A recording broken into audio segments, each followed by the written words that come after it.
হযরত ইবনে আব্বাস রাদিয়াল্লাহু আনহু বর্ণনা করেন যে রাসূলুল্লাহ সাল্লাল্লাহু আলাইহি সাল্লাম হযরত আবু যর রাদিয়াল্লাহু আনহুকে ইরশাদ করিয়াছেন, বলো দেখি ঈমানের কোন কড়াটি বেশি মজবুত?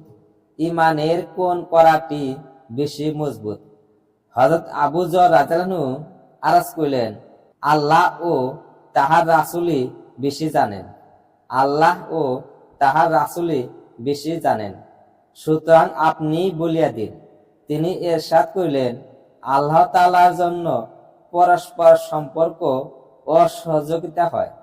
পরস্পর সম্পর্ক ও সহযোগিতা হয় এবং আল্লাহ তাআলার জন্য কাহারও সহিত মহব্বত হয় এবং আল্লাহ তাআলার জন্য কাহারও সহিত মহব্বত হয় এবং আল্লাহ তাআলারই জন্য কাহারও সহিত বিদ্বেষ ও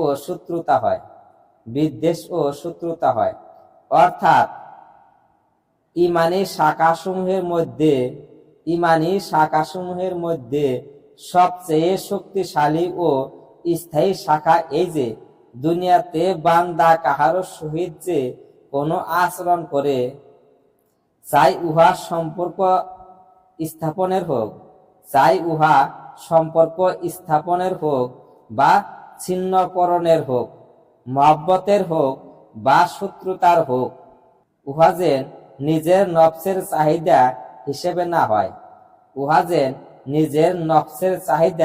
হিসেবে না হয়, বরং শুধু আল্লাহ তাআলার জন্য হয় এবং তাহারই আদেশক্রমে হয়।